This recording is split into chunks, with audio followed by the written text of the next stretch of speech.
So, Harry, I'm just curious to know, in going into the recording process, is there anything special that you did with this particular record versus your previous CDs? The preparation for this record was considerably longer.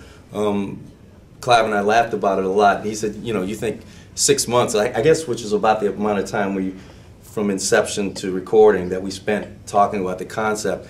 But he said, you think that's long? A lot of time records take a much longer time. But for me, that was a very long time. So the preparation, the dialogue that we had, the collaboration about tempos and instrumentation and soloing and things like that. Those were conversations I've never had with anyone. Mm-hmm. So it was a quite different approach for me. Was there one thing that stands out for you in particular that you've learned from Clive Davis? He has an awesome office. I mean, it rocks. What is it about the office? I mean, it's just awesome. Yeah. I mean, you can't have an office like that unless your name is Clive Davis. I mean, he's got all kinds of stuff in there. He's got pictures of Sly Stone, hanging out with Sly Stone. Mm-hmm. He's got some kind of geode from like Mars or something, from Whitney Houston or something like that. He's got all this crazy stuff, and I actually took a piece. He's got a lot of, had more before I came, but he had a lot of pieces of crystal on his desk, and they look great in my house. And it's, you're not, I mean, you're Clive, he's not gonna like, where's that, 458th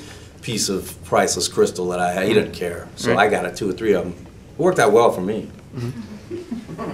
It was really, to me, both a challenging and very rewarding kind of dialogue that we ended up having, because in truth I keep my ears, as they say, lay ears. If it's not broke, don't fix it. So I've never learned to read music, and yet obviously in picking material for artists that need material, fresh new songs, or going in the studio and trying to create a hit record, it's been working.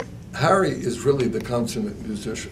I mean, he's grown up from the playpen of his parents. His father was in music, and so, it was really learning a language. It was at times frustrating for him, I'm sure, to some extent for myself, to articulate in a way that would be meaningful, but he is a consummate musician. He is an incredible vocalist. So he would come, having come from his home, he would come from the studio and he would play the tracks that he had worked on and sing it live. And if he sang it more than once or twice, which he had never done before, or the third time, I mean, he's a thorough pro. So the process of picking songs that he could feel and dig into and feel comfortable with, and bringing these songs to life was very special.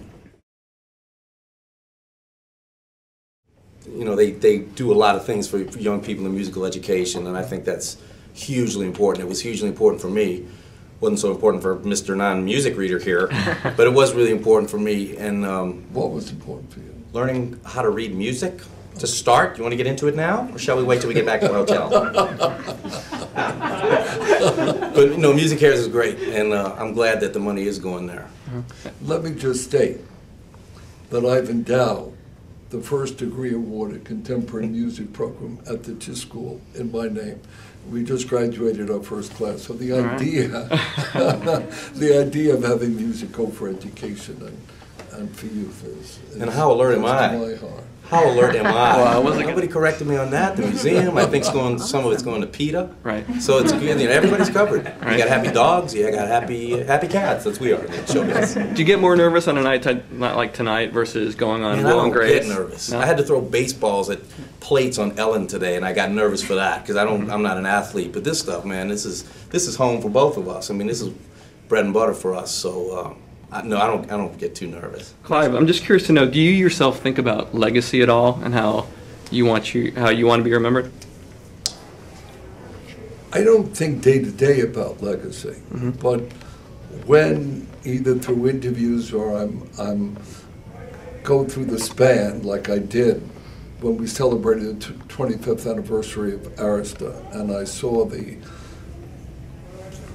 list of artists that I've been a part of, and we've been a part of each other's lives, and knowing that, whether it was Patti Smith or the Grateful Dead appearing, or whether it was country music, Alan Jackson or Brooks and Dunn, or you know, the legacy of Joplin and the rock artists that have got me in the Rock and Roll Hall of Fame, and Whitney and Alicia. In any event, I think of it at that time really with pride. And the years go by quickly, so that a retrospective pull is very difficult when you're the subject. But I feel good about music that I've been involved with, and it makes me feel good. And most importantly, the fact that he got Scott Joplin into the Rock and Roll Hall of Fame is really, really impressive.